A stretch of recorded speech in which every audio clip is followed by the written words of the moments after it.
অসমলৈ গৌৰৱ কঢ়িয়ালে আলহাজ মিজানুৰ ৰহমানে। আলহাজ মিজানুৰ ৰহমানে পালে nations Guardian in pharmacy award. নাম ঘোষণাৰ পাছতে ধন্যবাদ জনালে CRPF পৰিদৰ্শক আলহাজ মিজানুৰ ৰহমানে। ৰেজিষ্টাৰ্ড ফাৰ্মাচিষ্ট আসামক ধন্যবাদ জনাইছোঁ যে তেখেতসকলে মোক এই এৱাৰ্ডৰ বাবে বিবেচিত কৰিছে আৰু খুব ভাল লাগিছে যে মাইনৰিটি এৰিয়াৰ এজন সন্তান হিচাপত মোক ইমান ডাঙৰ এটা সন্মান দিয়াৰ কাৰণে। 1998 চনৰ পৰাই CRPFত কৰ্মৰত এইগৰাকী আলহাজ মিজানুৰ ৰহমানে দেশৰ বিভিন্ন প্ৰান্তত চাকৰি কৰি দেশ সেৱা কৰি আহিছে। ছাত্ৰ ছাত্ৰীৰ শিক্ষা আৰু যুৱ প্ৰজন্মক নিষিদ্ধ সামগ্ৰীৰ পৰা আঁতৰাই আনিবলৈও প্ৰচেষ্টা চলাই আহিছে CRPF পৰিদৰ্শক আলহাজ মিজানুৰ ৰহমানে। দেশ সেৱাত নিয়োজিত হৈ আগবঢ়োৱা অৱদানৰ বাবে এছ'চিয়েশ্যন অফ ৰেজিষ্টাৰ্ড ফাৰ্মাচিষ্ট আছামৰ তৰফৰ পৰা আলহাজ মিজানুৰ ৰহমানলৈ আগবঢ়োৱা হৈছে এই 2023-24 বৰ্ষৰ nations Guardian in pharmacy award. 9 ফেব্ৰুৱাৰীত গুৱাহাটীৰ দিছপুৰত এই বঁটা প্ৰদান কৰা হ'ব আলহাজ মিজানুৰ ৰহমানক। যুৱ প্ৰজন্মক স্বনিৰ্ভৰশীল হৈ আগবাঢ়িবলৈও পৰামৰ্শ আগবঢ়ালে CRPF পৰিদৰ্শকগৰাকীয়ে।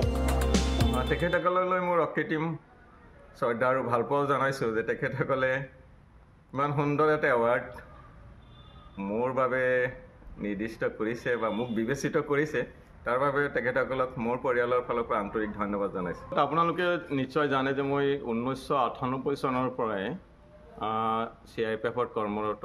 প্ৰথমতে মই ছাব ইন্সপেক্টৰ হিচাপত ভৰ্তি হৈছিলোঁ, তাৰপিছত এজ এ ইন্সপেক্টৰ প্ৰমোশ্যন হৈ বৰ্তমানো মই কৰ্মৰত আৰু মই দেশৰ প্ৰায় গোটেই ৰাজ্যত মই চাকৰি কৰিছোঁ বা দেশ সেৱা কৰি আহিছোঁ। দেশ সেৱাৰ মাজত মই এটা কথাই ক'ম যে মই দেখা পাইছোঁ মই আচলতে মেডিকেল প্ৰফেশ্যনৰ লগত জড়িত। মেডিকেল প্ৰফেশ্যনৰ লগত জড়িত হৈও মই ছাত্ৰ ছাত্ৰীসকল বা আমাৰ অঞ্চলৰ বৃহত্তৰ অঞ্চলৰ ছাত্ৰ ছাত্ৰীৰ কাৰণে এডুকেশ্যনৰ ক্ষেত্ৰত যাতে আমি আগবাঢ়িব পাৰোঁ বা আমাৰ যুৱ প্ৰজন্ম যাতে ড্ৰাগছ ইত্যাদিৰ পৰা বিৰত থাকে, সেইটো লৈ মই বহুদিনৰ পৰা কাম কৰি আছোঁ।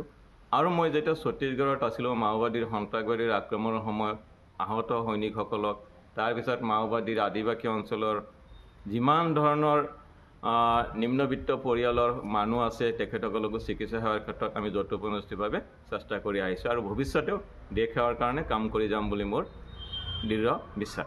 নৱপ্ৰজন্মক মই প্ৰায় 12-13 বছৰ ধৰি কৈ আছোঁ, প্ৰত্যেক মেলে মিটিঙে বা মই যিকোনো অনুষ্ঠানত গ'লেও নৱপ্ৰজন্মক এটাই অনুৰোধ কৰোঁ যে তোমালোকে নিজৰ ভৰিত থিয় দিয়াৰ কাৰণে চেষ্টা কৰা আৰু নিজৰ ভৰিত থিয় দিবলৈ হ'লে অধ্যয়ন সকলো সময়তে কৰিব লাগিব, খেল ধূলা ইত্যাদি কৰিব লাগিব, লগতে নিচাজাতীয় দ্ৰব্যৰ পৰা বিৰত থাকিব লাগিব।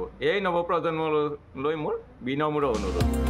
Bureau report, time 8।